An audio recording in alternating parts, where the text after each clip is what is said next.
श्रीरंग अप्पा बारने मावा लोकसभा क्षेत्र से सांसद होंगे, ऐसी प्रतिक्रिया उद्योग मंत्री और शिवसेना शिंदे गुट के नेता उदय सामंत ने दी है। लेकिन श्रीरंग अप्पा बारने किस पार्टी और किस चुनाव चिन्ह पर चुने जाएंगे, इस पर उदय सामंत ने सीधे तौर पर कुछ भी बोलने से परहेज किया है।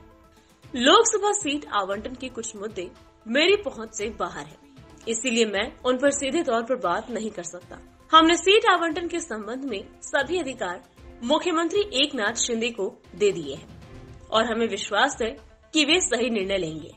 उदय सामंत ने ऐसी राय व्यक्त की। माझ्या भाषणामध्ये मी असं म्हटलं, माझं मन मला असं सांगतोय, पक्षाचा कार्यकर्ता किंवा मंत्री म्हणून या ठिकाणी भाषण केलं नाही, अप्पासाहेब बारण्यांचा एक सहकारी म्हणून एक मित्र म्हणून भाषण केलं। माझं मन मला असं सांगतंय की 1.5 महिन्यानंतर अप्पासाहेब बारणे हेच लोकसभेमध्ये दिसतील। हे प्रश्न माझ्या आवाक्याच्या बाहेरचे आहेत, मला न पेलवणारे आहेत। तर मी असं सांगितलं की माझं मन सांगतंय एक त्यांचा सहकारी म्हणून 1.5 महिन्यानंतर ते खासदार म्हणून परत दिसतील।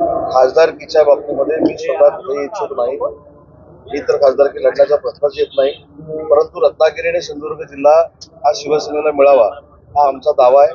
तर त्या ठिकाणी शिवसेनेचा उमेदवार पूर्वी निवडून गेलेला होता आणि तो निवडून आल्यानंतर दुर्दैवाने ते आमच्यासोबत आले नाही, त्याच्यामुळे ती जागा शिवसेनेची आणि शिवसेनेला मिळाली। मनसेच्या अमेय खोपकर आणि संदीप देशपांडेंबरोबर नक्की माझी चर्चा झाली, पण ती कुठेही राजकीय नव्हती। अमेय खोपकर हे माझे अतिशय जवळचे मित्र आहे आणि त्यांचं मध्यंतरी त्यांच्यावर एक शस्त्रक्रिया झाली होती, त्यांना बघण्यासाठी मी कॉफी टेबल त्यांच्या कॉफी हाऊसमध्ये गेलेलो होतो।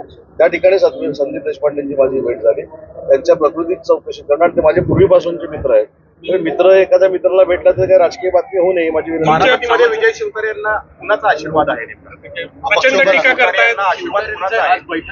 मगाशी सांगितलं की मला झेपेल असं जर विचारलं तर मी सांगू शकतो, मला सध्या झेपणारं हे कॉफी टेबलचाच कार्यक्रम होता, त्याच्यामुळे त्याचं मी प्रकाशन केलेलं आहे आणि आजच तुमच्या माध्यमातून मी काहीतरी बघतोय की वर्षावर काहीतरी बैठक आहे, त्यातनं योग्य तो निर्णय होईल।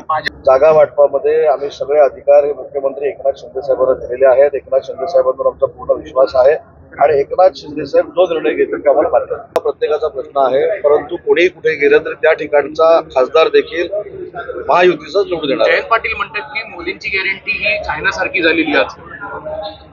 ते काय म्हणतात त्याच्यापेक्षा मोदींच्या गॅरंटीने मोदी पुन्हा एकदा पंतप्रधान होणार आहेत, काळ्या दगडावरची रेघ आहे। Bureau report, VSLS news, Pune, Maharashtra.